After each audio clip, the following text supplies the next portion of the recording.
자, 반갑습니다. 한국사입니다. 오늘은 38강 통일정부 수립을 위한 노력. 지난 시간에 우리가 마지막에 뭘 배웠냐? 미소공동위원회 휴회, 그리고 이승만이 정읍발언으로 단독정부를 주장하는 이런 것들 상황 속에서 점점 분단이 현실화되고 있는 그런 상황 속에서 이 분단, 우리가 통일된 조국을 만들어야겠다, 통일된 국가를 만들어야겠다 라는 느낌들이 지식인 사이에서 퍼져나갑니다. 그래서 일단 우리가 오늘 배울 파트들은 전반적으로 통일 국가를 위한 노력들을 만나볼 겁니다. 먼저 좌우합작운동 중요합니다. 방금 제가 간단히 얘기한 것처럼 지난 시간의 마지막처럼 미소공동위원회 1차가 휴회가 되었고, 그리고 또한 이승만이 정읍발언으로 단독정부 수립을 주장했습니다. 이거에 대해서 분단은 막아야 된다. 우리가 통일된 국가를 만들어야지 나뉘어진 국가는 우리가 진정한 독립이 아니다 라고 하면서 이제 좌와 우의 대립 속에서 자, 다시 그릴게요. 이거 잠깐만요. 예. 좌와 우의 이 대립 속에서 이 좌익과 우익이 싸우지 말고 우리가 하나로 가자 라는 느낌으로 좌우합작운동, 좌와 우를 함께 포함하는 그런 운동이 전개되는데, 이 좌가 다 같은 좌가 아니고 우가 다 같은 우가 아니에요. 극우가 있고 중도 우파가 있어요. 중도. 극좌가 있고 중도 좌파가 있어요. 이 중도 좌파의 대표 인물은 여운형입니다. 여운형 계속 자주 나오죠. 제가 이 해방 이후에 3명을 꼽았는데 그 중에 한 명이 여운형이라고요. 중요하다고요. 중도 우파는 김규식. 이 중도 좌파와 중도 우파가 같이 손을 잡고 좌익과 우익이 이렇게 계속 평행선을 그려가면서 갈등과 대립을 일삼다가는 정말 분단되겠다, 안 되겠다, 우리가 하나로 힘을 합치자 라고 해서 좌우합작위원회를 만들어서 이 좌우합작위원회를 통해서 합작운동을 전개하는 겁니다. 처음에 미군정은 좌우합작위원회를 지원해 줍니다. 왜 미군정은 좌우합작위원회를 지원하냐? 당시에 미군정이 한반도에 들어온 이래로 한반도의 정치 상황이나 누가 미군정을 지지하고 누가 미군정을 싫어하는지 이런 전반적인 상황에 대해서 인지를 못하고, 이 미군정을 지지하는 지지 기반이 아직 확충되지 않았어요. 미군정이 자신감 있게 손을 잡고 함께 갈 만한 파트너가 만만치 않은 상황에서 미군정은 좌우합작위원회를 지원해주면서 이들과 함께 미군정의 통치를 계속 진행하고자 하는 그런 파트너십의 대상자로서 여운형과 김규식 좌우합작위원회를 선택한 것입니다. 이런 미군정의 지원에 힘입어 이제 좌우합작위원회는 당시에 좌랑 우가 대립하고 있는 쟁점들에 대해서 적당히 둘 사이를 절충해서 나름대로의 해결책을 제시합니다. 당시에 좌랑 우랑 어떠한 쟁점들이 있냐? 먼저 토지 문제가 있어요. 당시에 조선 총독부가 가진 토지가 있을 것이고, 친일파 악질 지주가 가진 토지가 있을 것이고, 그냥 땅을 겁나 많이 가진 사람이 있을 수 있어요. 이런 또 반면에 자기 땅이 없이 남한테 빌어먹는 소장농들이 항상 많았습니다. 그래서 당시에 좌와 우는 이 토지 문제에 대해서 분열하고 쟁점을 가지고 대립 중이었는데, 적당히 이제 둘 사이를 조합하는 겁니다. 또 하나는 친일파 문제예요. 친일파 문제를 어떻게 할 것이냐. 또 하나는 모스크바 3.3회의, 신탁 통치에 대한 얘기입니다. 이 세 가지의 쟁점이 있고, 이 세 가지의 쟁점에 대해서 물론 그 외의 쟁점들이 있는데 우리가 학습적으로 의미가 있고 교과서를 거론되는 거는 세 가지입니다. 그래서 이 좌우합작위원회는 이런 것들을 다 포함해서 7개의 원칙, 좌랑 우랑 함께 손을 잡고 통일 국가를 만들기 위해서 우리가 7가지의 원칙을 준수하자라고 하면서 좌우합작 7원칙을 발표합니다. 내용은 거기 220페이지 왼쪽에도 있는데 거기는 7가지의 원칙이 다 있는데 사실 우리가 좀 더 의미가 있게 봐야 되는 것은 쟁점과 관련된 것들이에요. 그래서 7가지 중에서 저 3가지 쟁점과 관련된 것을 제가 따로 뽑아왔습니다. 먼저 1번과 2번 이거 두 가지는 공통적으로 신탁 통치와 관련된 모스크바 3상회의에 대한 내용입니다. 즉 얘들은 어떤 입장이냐? 좌우합작 7원칙에서 나타난 좌우합작위원회 원칙은 일단 3상회의의 결정 지지하자라는 겁니다. 어찌됐든 간에 임시정부, 민주주의 임시정부를 수립하기 위한 미소공동위원회이고 그걸 위한 신탁통치인데 우리가 이 3상회의의 결정을 따라가는 것이 좋겠다라고 정확히는 3상회의 이거를 지지하는 걸로 따라가는 걸로 군말 없이 따라가는 걸로 원칙을 제기합니다. 이거는 결이 유사합니다. 1번과 2번은 결이 비슷해요. 다음 토지 문제입니다. 토지 개혁에 있어서 사실 이게 교과서에 있는 내용에서 요 내용이 없어서 제가 추가를 했어요. 그 교과서에 있는 내용에서는 토지를 어떻게 뺏는가, 어떻게 환수를 하느냐에 대한 내용은 없거든요. 넣었어요. 일단 몇 가지가 있어요. 뺏거나 돈을 주고 사거나 이 토지를 가진 사람들에 대해서 너무 많은 토지는 돈을 주고 사오고 친일파 악질 지주나 조선 총독부가 가졌던 토지는 몰수하고 이렇게 땅 주인이 누구냐에 따라서 어떻게 국가가 환수를 하는가가 다릅니다. 여기에서 주목할 유조건 몰수. 조건이 있다는 거예요. 여기서 말하는 조건은 대가입니다. 즉 이거는 유상, 대가를 치른다는 것만 말해요. 즉 토지는 좌우합작 7원칙에서 토지의 분배는 어떤 식이냐? 일단 유상 매입을 합니다.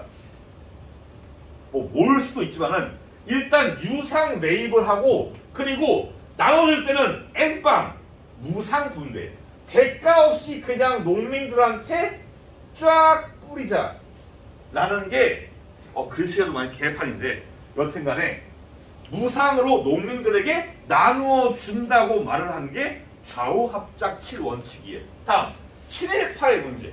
일단 4번 보시면은 7.18 민족 반역자를 처리할 조례를 본합작위원회에서 제안해서 입법기구가 심리 결정하여 실시해야 할 것. 법령을 먼저 위원회에서 만들어서 제안을 하면은 국회 같은 입법단체에서 이거를 입법기구에서 결정을 해서 한다. 즉 처단을 합니다. 하지만 절차가 좀 복잡합니다. 하루아침에 하자는 게 아니고 상당히 긴 절차에 따라서 이루어지자는 게 그겁니다. 절차가 복잡해요. 이게 좌우합작 7원칙의 내용들입니다. 주요 쟁점들에 대한 내용들이에요. 자, 우리가 앞서 봤던 거에 있어서 주요 학습 포인트는 일단 이 운동 그 자체, 위원회 그 자체, 7원칙 그 자체 이 단어들을 알아야 돼요. 이게 뭔지를 알아야 될 거 아니야. 그리고 주도했던 여운형 주도했던 여운형 중요하다고요. 그리고 또 하나의 학습 포인트는 무엇이냐? 바로 이 좌우합작 7원칙에서 제시했던 이 쟁점들에 대한 좌익과 우익의 반응입니다. 이거에 대해서 이 좌우합작위원회가 이렇게 나름대로 해결 방안을 제시했는데 그럼 이거를 좌익과 우익은 어떻게 인지하고 받아들이느냐 차이가 있습니다. 일단 우익은 기본적으로 이승만, 김구 그리고 한국민주당을 포함합니다. 제가 이전에 수업할 때 한국민주당에 주로 어느 계층들이 많다고 했었나요? 한국민주당에 주로 많이 있는 계층들. 부자. 지주와 자본가. 자, 지주와 자본가의 입장에서 뭐가 제일 빡칠까요? 토지. 토지개혁. 무상분배. 이거 무슨 빨갱이들 아니냐. 무상분배가 뭔 말도 안 되는 소리냐. 라고 하면서 토지의 분배가 너무 빨간 맛이다. 너무 좀 급진적이다. 라고 비판해요. 그 더해서 자 우익들은 신탁 통치에 대해서 찬성이나요? 반대인가요? 반대죠. 얘들은 초지일관 신탁 통치 안 된다라고 하면서 신탁 통치에 대해서 반대를 하고 이승만은 끝까지 단독정부 앵무새처 이러고 있습니다. 그래서 즉 우익들은 토지의 문제와 신탁 통치에 대한 문제에서 좌우합작 치원칙을 반대합니다. 여기에 더해서 쓰질 않지만은 거론만 하자면은 한국민주당은 친일파 청산에 대해서 상당히 소극적이에요. 걔들 자체가 친일파가 많다 보니까 이런 친일파 청산 문제에 대해서 상당히 소극적입니다. 야 그거 해야 되냐? 이런 느낌이에요. 예. 이해가 잘 되고 있나 모르겠습니다. 자 다음은 좌익계열입니다. 박헌영은 보통 이제 조선공산당이에요. 우리가 좌익단체들의 흐름까지는 알 필요가 없어요.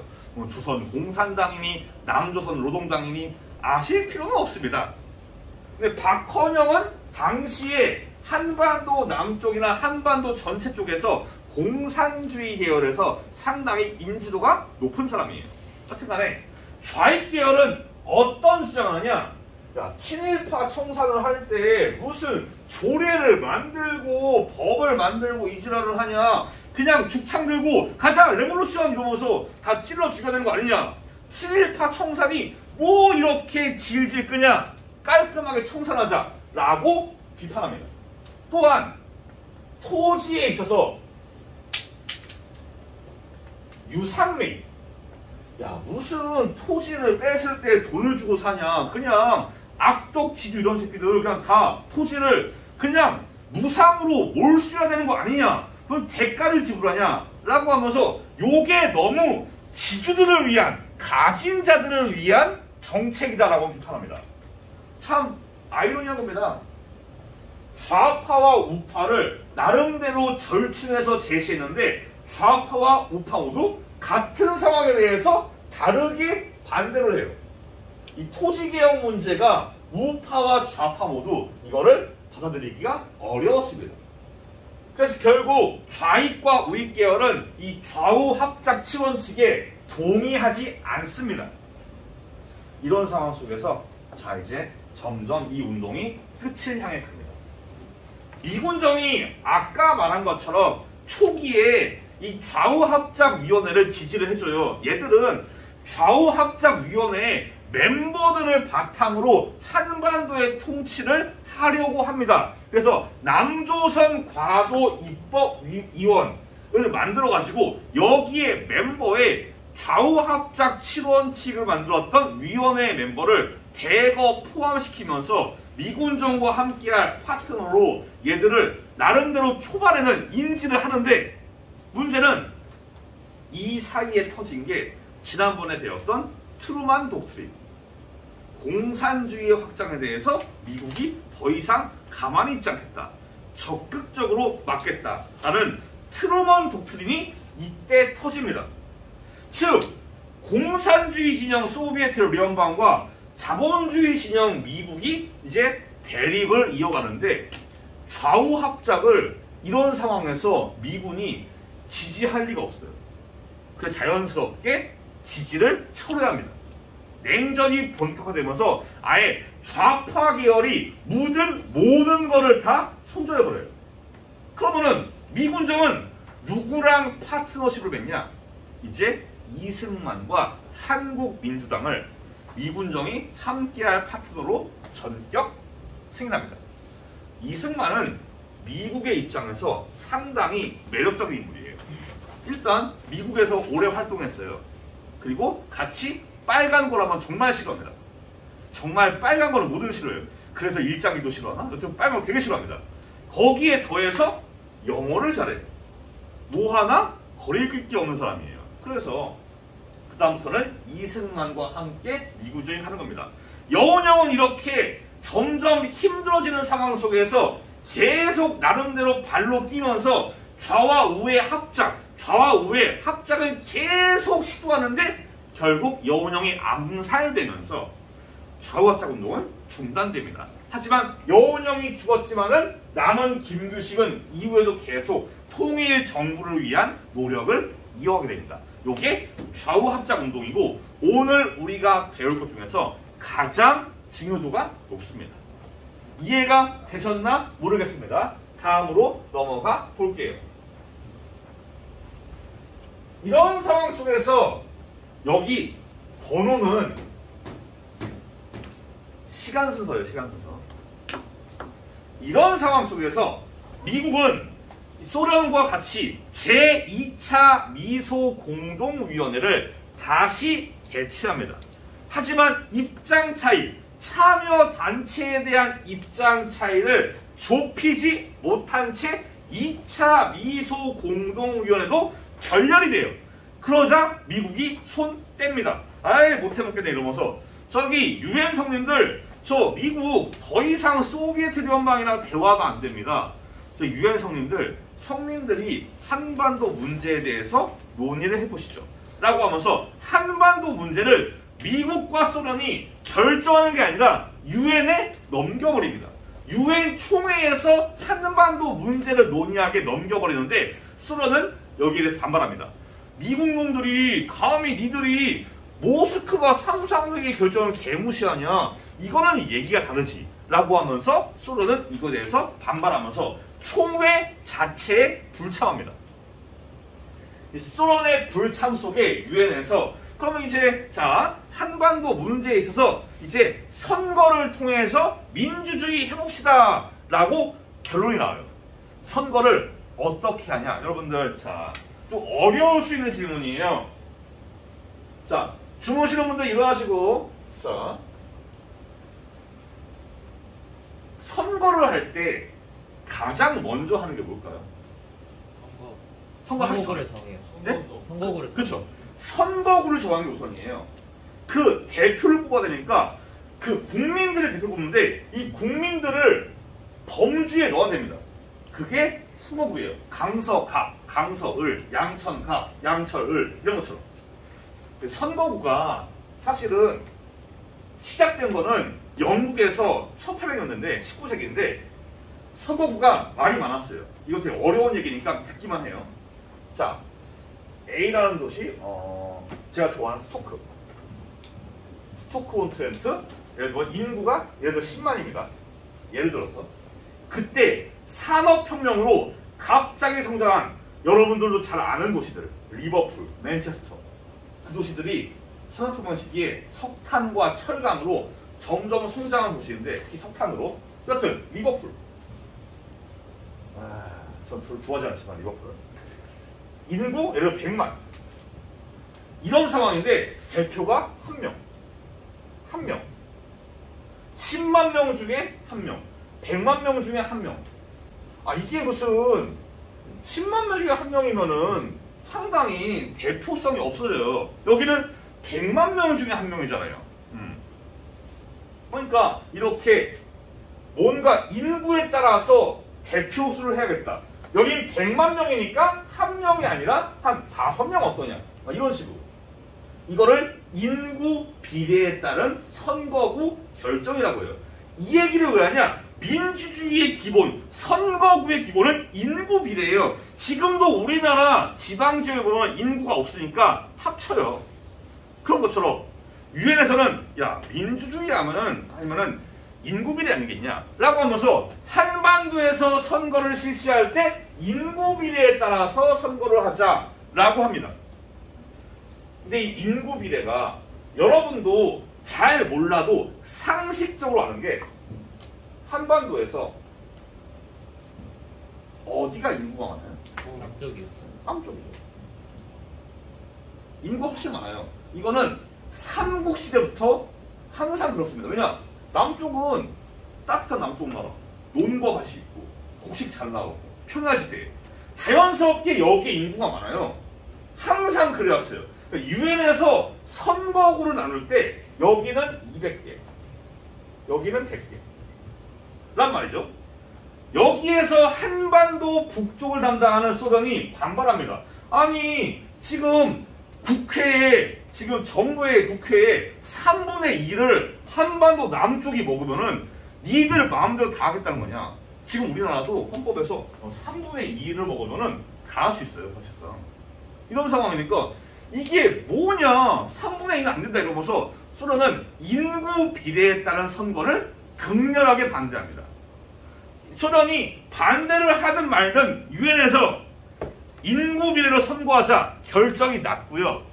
이 한반도 지역이 선거가 가능한지 안 한지를 결정하기 위해서 유엔에서는 유엔 한국 임시위원회를 보내가지고 과연 한반도에서 선거가 가능한가? 민주주의를 선거를 처음 실시한 나라들은 잘 몰라요. 그래서 각종 부정선거, 금품선거 이런 게 많습니다. 이런 것들을 감시하기 위해서 유엔 한국 임시위원회 보냅니다. 한반도 남쪽 들어갔어요. 여기 보니까 가능, 오케이, 가능 넘어갔어요. 한반도 북쪽으로 가야 되는데 소련이 막아버려요. 소련이 인구 비례에 따른 선거에 대해서 반발하면서 한국 임시위원단의 방문을 막아버립니다. 한반도 북쪽은 몰라요. 여기가 선거가 가능한지 안 한지 모릅니다. 그리하여 결국 안 되겠다. 유엔 소총을 통해서 선거를 하되 하는 건 어디냐? 유엔 한국 임시위원단이 방문해서 그 지역의 선거가 가능한지 안 한지 스캔을 해본 지역만 하자. 선거 감시가 가능한 지역만 선거를 때리자라고 결정을 합니다. 이 결정 사항에 따라서 실시되는 게 다음에 배울 50총선거인 거예요. 자, 여튼 이렇게 시간 순서에 따라서 우리 한반도에서의 선거가 결정이 됩니다. 이 말은 뭐냐? 사실상 한반도의 분단이 결정난 거예요. 사실상 결정이 난 겁니다. 오피셜로.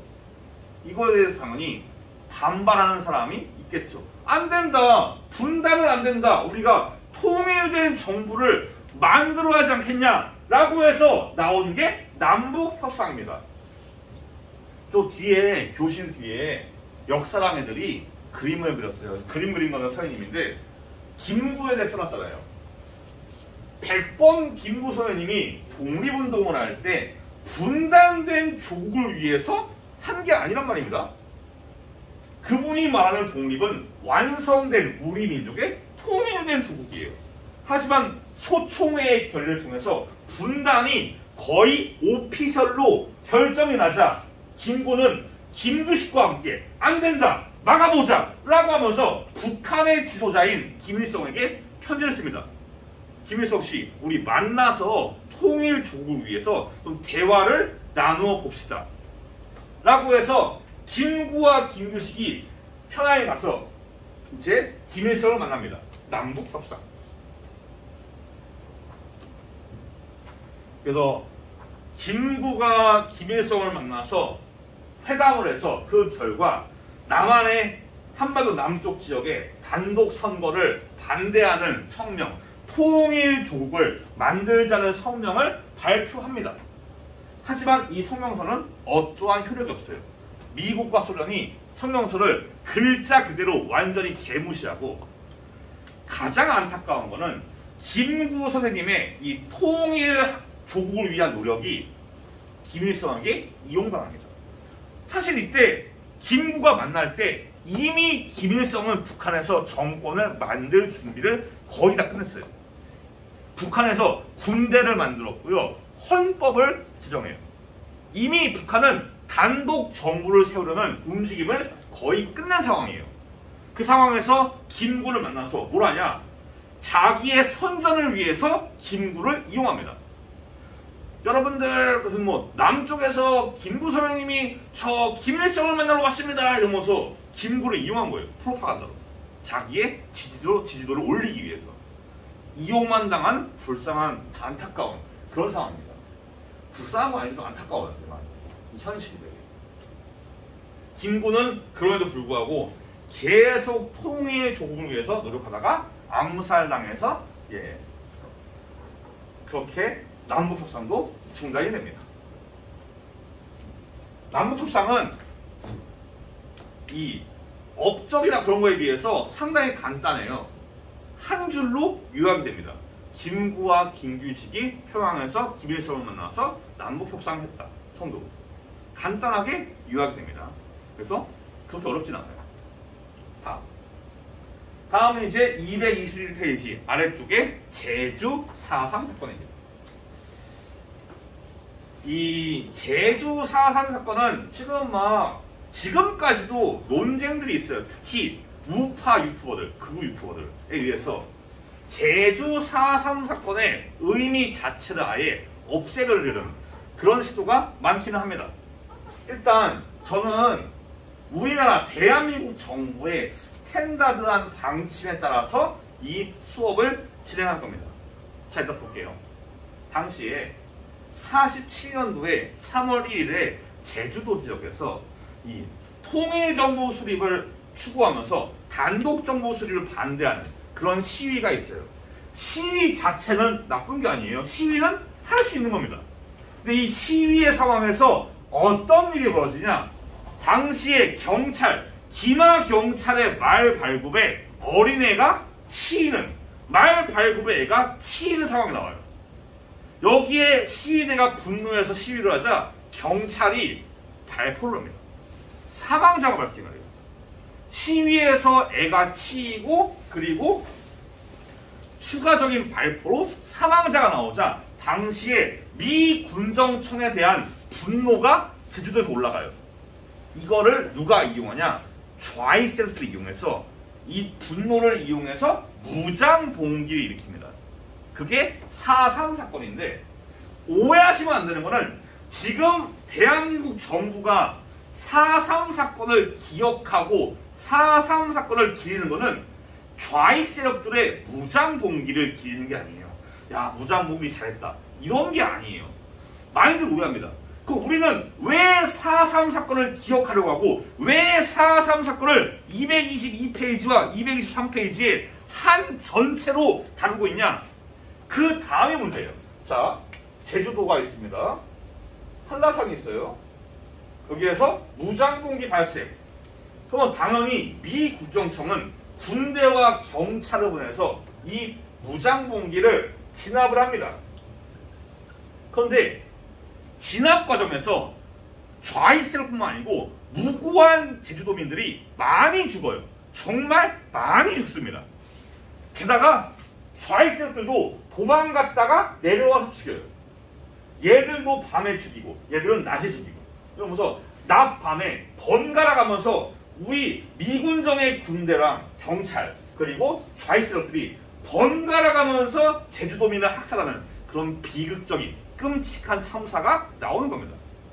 지금 우리가 4.3 사건을 기억하는 것은 좌익 세력들의 무장공기를 기리는 게 아니라 이때 희생당한 수많은 사람들, 안타깝게 희생당한 참사에 있어 수많은 사람들을 기억하고 그 죽음을 잊지 말자는 겁니다. 민간인들의 희생을. 이거를 사람들 오해해가지고 4.3 사건 좌익 세력들 봉기인데 왜 기억하냐? 빨갱이 아니냐? 이러는데 이 안에 수많은 사람들이 희생됐고 이들은 군사정권 아래에서 빨갱이로 오인받아가지고 계속 진상규명이 안 됐어요. 그러나 민주화가 된 다음부터 이게 진상규명이 하나하나 되기 시작한 거고요. 게다가 좌익도 당연히 나빠요. 근데 더 우리가 진지하게 받아들여야 할 거는 군대와 경찰. 국민들을 보호해야 될 국가 권력이 민간인 학살에 앞장섰다는 거. 요거는 상당히 우리가 깊게 생각해 볼 문제예요. 나중에 내올 5.18이라던가 이런 것들. 국가 권력이 국민들을 보호해 주지 못하고 학살하는 게 과연 이게 옳은 것인가? 물론 그렇다고 제가 좌익세를 옹호하는 거 아니에요. 얘들도 정말 나쁜 새끼들입니다. 밤에 내려와서 죽여요. 낮에 와가지고 너 빨갱이지 죽입니다. 밤에 와가지고 너 군대 협력했지 죽여버려요. 이게 무슨... 여튼 이게 제주 4.3 사건입니다. 상당히 러프하고 간단하게 설명했는데 여러분들이 제가 올해 현대사를 수업할 때 좀 제가 관건으로 쓰는 그거예요. 또 이런 거에 대한 공감, 또 희생자나 피해자에 대한 사망자에 대한 공감 능력이 요즘 들어서 많이 떨어지는 느낌이어가지고 좀 이런 과거의 끔찍한 사건들, 참사들을 우리가 좀 기억해야 되지 않겠냐라는 게 올해 제 컨셉이고 제 과제입니다. 그래서 이런 거를 좀 제가 많이 설명을 했어요. 어쨌든 4.3 사건입니다. 다음 우리의 오늘 마지막 여수순천 19 사건. 발음이 어려우니까 여수순천 반란 사건 이러면 됩니다. 이거는 왜 나왔냐? 자, 제주도가 시끄러워요. 울릉도, 독도, 제주도. 자, 그런 상황이니까 제주도가 시끄러우니까 이제 정부 수립 이후에 이승만 정부는 제주도의 혼란 상황을 극복하기 위해서 이제 군대를 보냅니다. 당시에 남쪽에서 여수와 순천 지역에서 이 군대를 보내가지고 제주도 지역에 대한 치안 유지를 하려고 하는데 당시에 군부대 안에 있는 좌익 세력들이 이때 제주도로 이동을 거부하면서 반란을 일으킵니다. 반란을 일으키고 군대를 장악해서 여수와 순천을 점령해버려요. 그러자 이승만 정부는 당연히 요거를 군대를 보내서 진압을 합니다. 이 과정 속에서 군대 내부에 남아있는 좌익 세력들을 다 제거합니다. 어찌 보면은 잘된 것 중 하나는 6.25 때 북한이 침입했을 때 한반도의 대한민국 국군에서 내부에 좌익이 있다. 그랬으면 혼란스러웠을 거예요.